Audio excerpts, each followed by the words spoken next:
Good Wednesday morning, everyone, and welcome into today's daily Bible reading for February the 8th. Today, we are reading together in Genesis chapter 45, which is going to detail for us the revelation of Joseph, of who he truly was to his brothers. He has tested them on a number of occasions. He has tested them to see whether or not they are the same people that they were whenever they originally sold him into Egypt, and they have showed themselves to, as best we can tell, be a penitent band of brothers. They recognize that what they've done is wrong, and as they've had opportunity to continue to do the same type of things to Benjamin that they had originally done to Joseph, and they rejected the opportunity to do those bad things. Joseph sees that they have grown and they have matured, and the man who has had full control of this entire situation up until this point now is going to lose a little bit of control, and by that I mean lose control of his emotions and reveal himself to his brothers. And they have a lot of catching up to do. They talk about what the next step in this process is, and then eventually the text is going to end with Jacob having heard the news and saying, all right, let's ride down to Egypt. So let's read together here in Genesis chapter 45 and get the full detail of what happened here within this scene of Joseph revealing his identity to his brothers.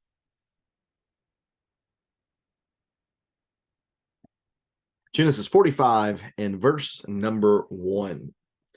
Joseph could no longer keep his composure in front of all his attendants, so he called out, "Send everyone away from me."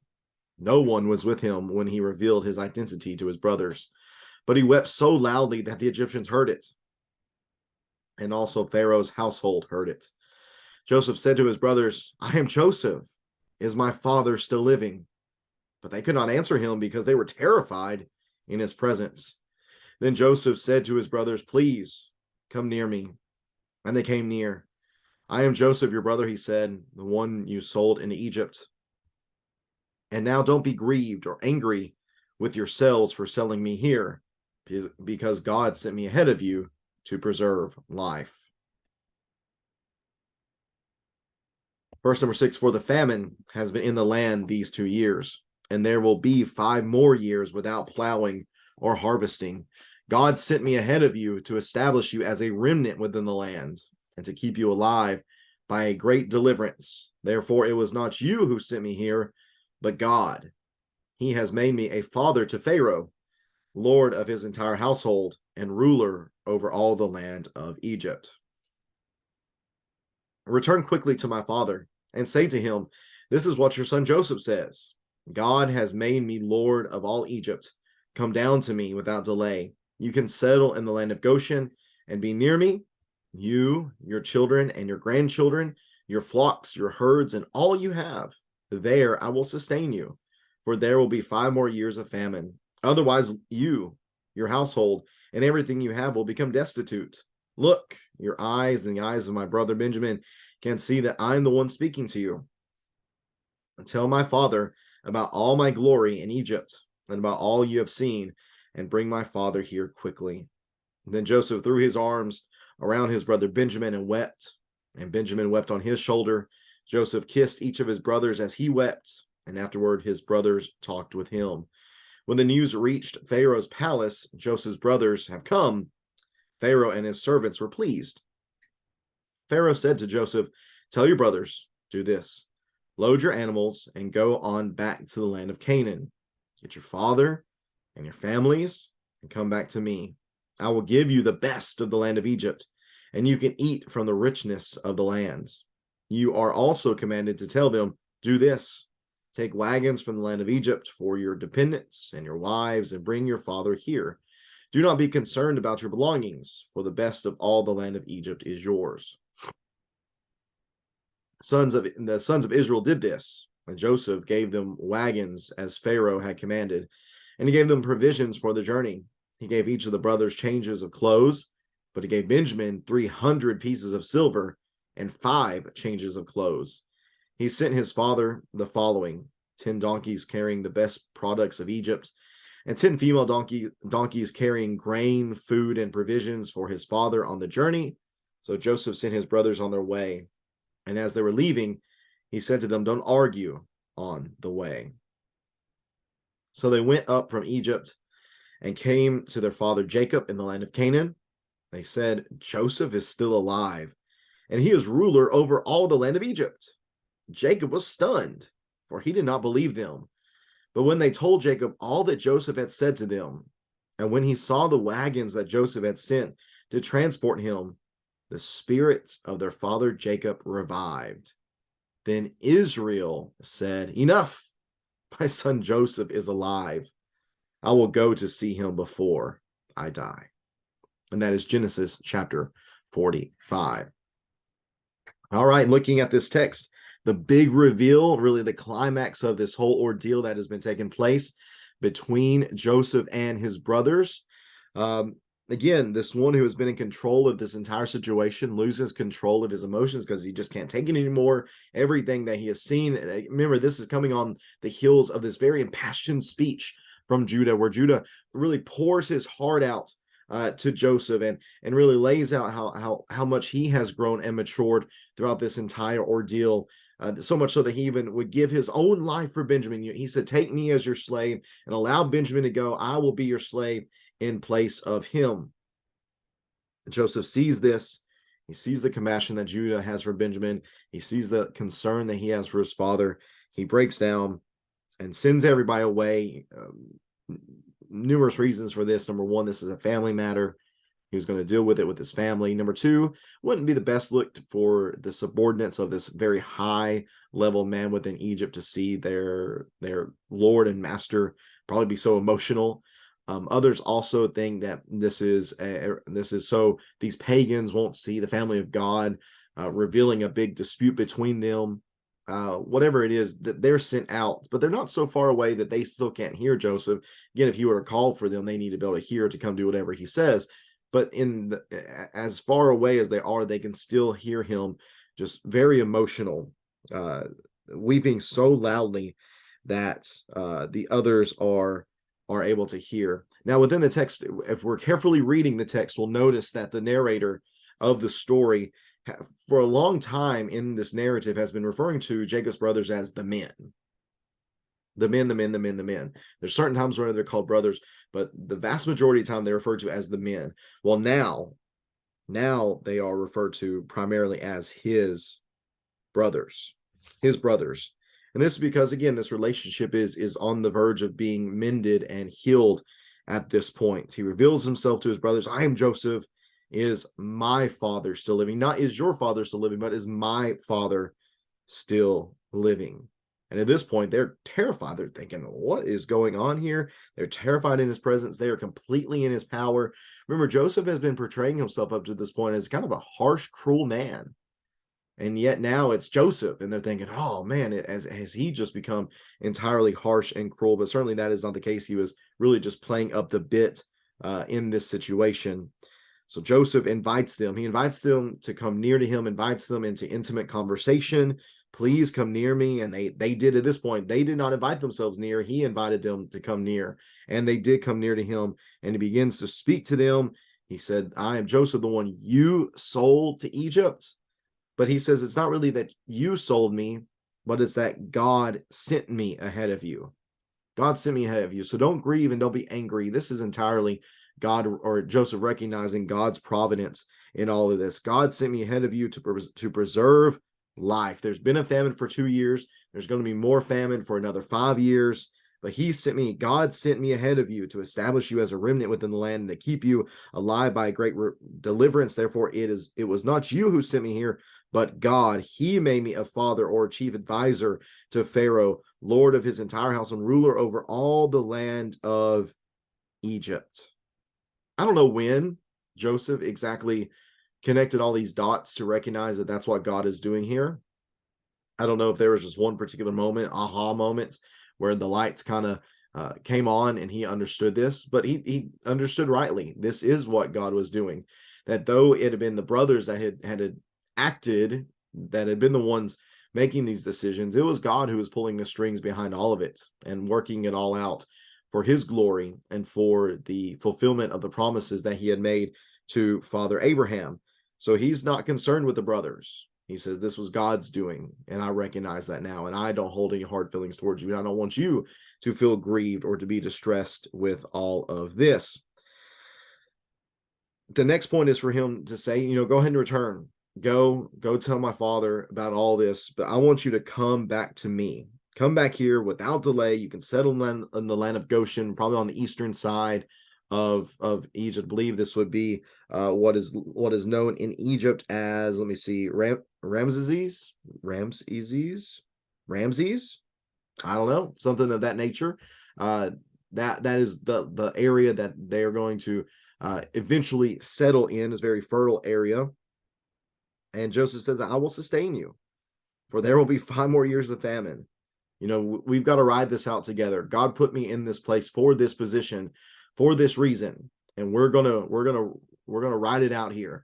We're gonna survive because of what God has been providing. Go tell all of this to my father. Your eyes have seen it. If he doesn't believe you, tell him to ask Benjamin. Benjamin's the one he trusts. He's his favorite. He will believe what Benjamin says. Just do what I told you. Go back and then come back with my father quickly. At this point, Joseph throws his arms around Benjamin. He weeps with Benjamin, his brother.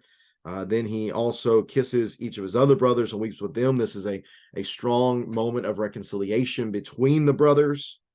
And then we have a reversal of chapter 37, verse number 4. Remember where the favoritism of Jacob toward Joseph caused the brothers to not even be able to speak peaceably or peacefully to Joseph? Well, now his brothers talk to him. Now they're able to speak with peace and love towards their brother after everything that has taken place. That's the first 15 verses of chapter 45, which really, honestly, probably would have been better put with chapter 44. And then right here, this last half of chapter 45 really fits together best with chapter 46, because it is at this point that the reunion is drawing nearer, because the news of what has happened between Joseph and his brothers comes to the ears of Pharaoh and his servants. And the text tells us they are pleased. The same word that is used, or the same phrase that is used to describe their pleasure toward Joseph after he had revealed the dreams and then the solution for the famine ordeal that was going to come upon them. That's the same feeling that they're having right now in this moment. And Pharaoh continues to show just how much God is providing, because Pharaoh makes an incredible offer for Joseph and his family, even more so than maybe what Joseph had in mind. He tells him to go back, to get your father, get your families, come back to me. I'll give you the best of the land of Egypt, and you can eat from the richness of the land. Take wagons so that your dependents and wives and your father can come here. And don't even worry about bringing your belongings. Just come as they are, and I will provide everything for them. Again, this is God providing through the means of Pharaoh. And all this is happening because of the favor that Joseph has accrued within the mind of Pharaoh, because of his good work, because of his kindness, because of his wisdom. And really, again, God is the one that is truly behind all this. But all of this has led to Pharaoh really having a soft spot for Joseph and wanting to help him here in this situation. So that's what the sons of Israel do, his brothers. Excuse me. They're given all these provisions. They're even given a change of clothes, which again, clothes have played a big part within the story. It was the long robe, the coat of many colors originally, that was the sign of favoritism of Jacob towards Joseph. It was that same robe that was delivered to Jacob, and it looked as if an animal had killed Joseph. I remember Joseph ran away from Potiphar, left his clothes there.